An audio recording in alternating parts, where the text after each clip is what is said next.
Hey guys, pro angler Dylan Hayes here. We're out here in the early summertime trying to catch a few bass on the top water. I'm going to show you a few different top water techniques, the kind of places I like to throw it, the kind of retrieves, the kind of setups, and hopefully we'll catch a few fish and have a good time doing it. Hooked up.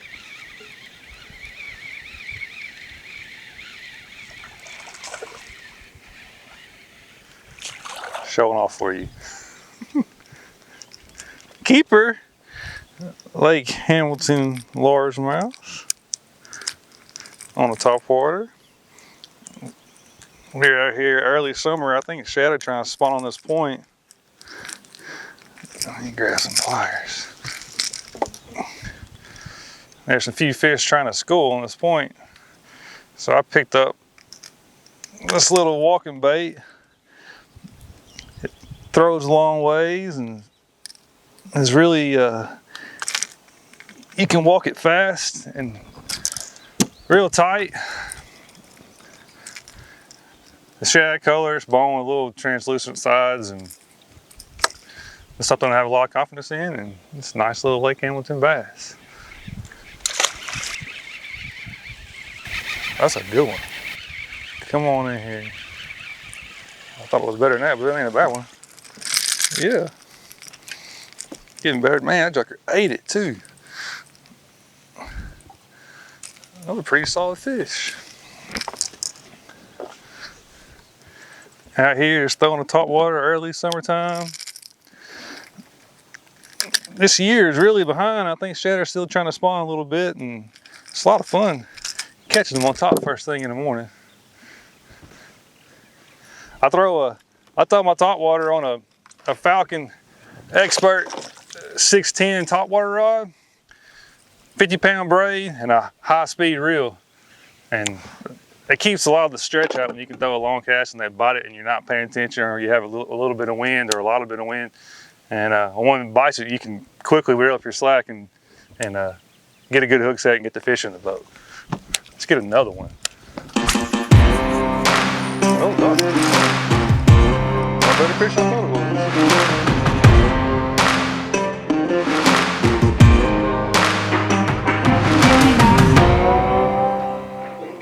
Right now we're in early summer, and it's a late spring. It's been real drawn out all year. The water is really not very hot. It's just in the low 70s, and there's a bunch of different ways to catch a bass. And what we did first thing this morning, I was trying to still run the tail end of a shad spawn, and when you're doing that, I grabbed a walking bait, a little like a spook type bait, and you run a lot of main lake flatter points and seawalls, and anywhere you see blue herring standing on the bank, or visually you might see shad jumping or fish breaking. And that's what we did for the first couple hours this morning, and caught several fish doing that, and that kind of died off as the sun was getting higher. So now I've changed gears, and we're actually now trying to target some bream eaters and throwing a prop bait around. I'm off the main lake, and I got back in. Just gonna run some little pockets and run some grass and some shade, and a lot of bluegill, they'll spawn in the little pockets and little points going into the pockets, and they'll just hang around the shallow, hang around the grass, and hang around these little boat docks. And it's you got to cover a lot of water, and it's not as fast and furious, but it's a great way to catch a big one. Well, I try to make it. I throw it out there. And it's almost like a pop-R. You just want to twitch it, let everything calm down, twitch it, let everything calm down. It just looks like a wounded bluegill or some kind of bug on the water. And sometimes, I mean, I would rather catch them on a fast-moving bait because you can cover water a lot faster, such as a buzz bait or a walking style bait. But sometimes they just don't want to chase it. Sometimes they're lazy. These fish are post-spawn, and sometimes a simple change to a slower moving bait makes all the difference in the world. We got one, and he is a mega giant, son. Mega giant. Look at the belly on that thing. Good Lord. We caught one on the prop bait. Definitely thought we were gonna catch a little better one than that. but it is a bite.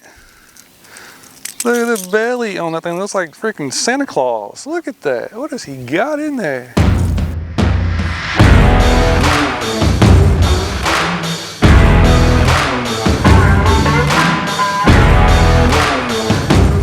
So I made a little adjustment. I ran back in a creek. This particular creek has a lot of color in the water compared to where I've been the rest of the day. Earlier I was trying to catch them on a prop bait, and we moved in here and the water's so dirty that I think a buzzbait makes a lot more noise than a prop bait does. And you can see the gold flash of this blade and the big profile of the black frog I have on the bait. So I made a little adjustment to the buzzbait versus the prop bait. I think the prop bait works better when it's a little bit clearer water. I think it's more of a bait they want to see and come eat versus maybe a reaction bite with this buzzbait.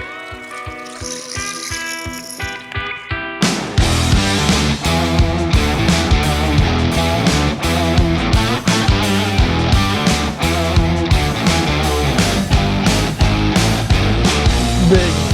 That was awesome.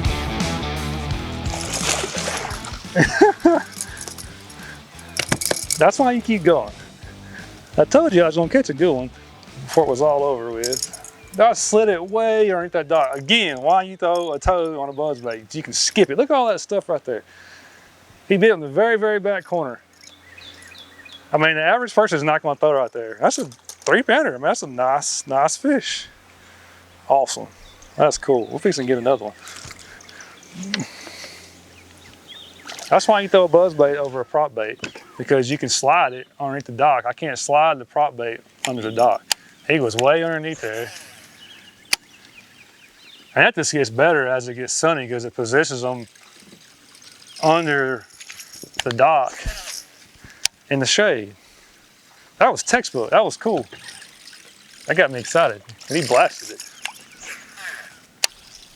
So I was going to tell y'all a little bit about my setup when I throw a buzzbait. This is a Falcon 610. They call it the head turner. It's a 6-power.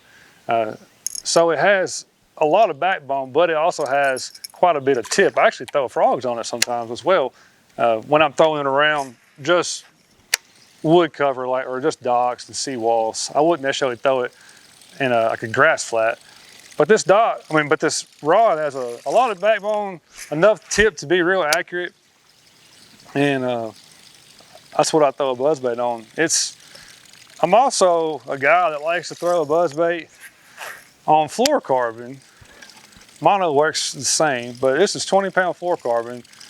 Some people worry about throwing a buzzbait or topwater on fluorocarbon because it sinks. But when I throw a buzzbait, the line is almost always out of the water. I don't let it stay in the water, so it's not going to sink. But I like having a little bit of stretch in my line, so when they do bite, I don't pull it away from them. When you're throwing a buzzbait, you're watching the bait a lot. And I guess I had quick reflexes, and when one bites it, if I'm throwing on braid, a lot of times I'll pull it away from them. And with this setup I have right now, usually, I think if 10 fish bite it, I want to catch 9 or 10 of them. And that's what you have to be. You have to be really efficient to do well fishing or fishing tournaments or whatever the situation is. You have to have a good setup, because when one does bite, you don't want to screw it up. I also throw it on a high-speed reel, like an 8-to-1, because when that bait hits the water, I want it on top of the water. I don't want it sinking. I don't want to be wearing myself out with a slower reel. The bait's never going to go under the water, ever.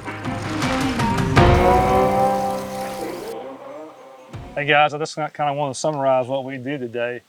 We started out this morning trying to chase the tail end of the shad spawn. We were just at the end of May right now, first of June, and it's been a late spring, so that's what I was trying to do. And what I did with that, I started with a walking style bait. It's the little shad imitator, and we targeted flat main lake points. I was looking for busting fish, blue herons on the bank, visual shad flickering on the top of the water.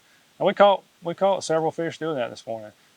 And I throw that bait on a Falcon Expert 610 topwater rod. Um, it's really good. It has a soft tip, but it's enough length to give me a long cast. I throw it on 50-pound braid and a high-speed 8-to-1 reel. Then after that died off and the sun started coming up, I started trying to fish for more bluegill oriented fish. In my opinion, that's what they're eating. Um, I got off the main lake and started running pockets, the places I thought bluegill would be spawning. Also started fishing some boat docks. Bluegill were eating the algae off the floats. We did use two different baits with that. This one was just a standard prop bait. I throw it on the same exact rod as the 610 Falcon Expert. It's a 5-power topwater rod. Same rod, same line, 50-pound braid, and a high-speed 8-to-1 reel. And you just throw it out there, and it's very different. This is Fast and Furious, the walking bait. This is you throw it out there in the pocket or wherever, and it's real. It's almost finesse. You just twitch it, let it sit, twitch it, let it sit, twitch it, let it sit. And we caught a few fish doing that. We didn't get to get that going really great, but we did catch a few fish on it. At the end of the day, the best thing we figured out, I went to a different creek and the water was a little dirtier. And I felt like I needed something louder, so I picked up a buzz bait with a gold blade, just a 1/2 ounce. I put a Zoom horning toad on it in black, and I throw it on a little stronger rod. It's called the Falcon Expert, the head turner. It's a 610 as well, but it's a 6-power instead of a 5-power, so a little bit stronger. And I throw it on 20-pound fluorocarbon. The line sinking doesn't bother my bait because I keep the line out of the water the whole time I'm reeling. But what it does, it gives a little bit of stretch for me to let that fish eat that bait. And I personally, the way I set the hook, I catch more this way. I throw braid on these rods, but it's a softer rod, so it works better. This is just the setup that I like. It's really efficient. I skip this around mainly just floating docks. Mainly got bit in docks about the first halfway back in the creek, and they were just staging out there underneath the floats, and I think they thought it was probably a bluegill. I skipped it. This rod's really soft tip, so it let me skip underneath the docks and the floats really well, really accurately without banging everything. And every good bite we got was that way. It's a really fun way to catch them. And we missed a few little ones, but I never missed a good one. I caught all the good ones on this right here. 20-pound fluorocarbon, high-speed 8-to-1 reel. Y'all can check these rods out on falconrods.com, and appreciate y'all watching with me today.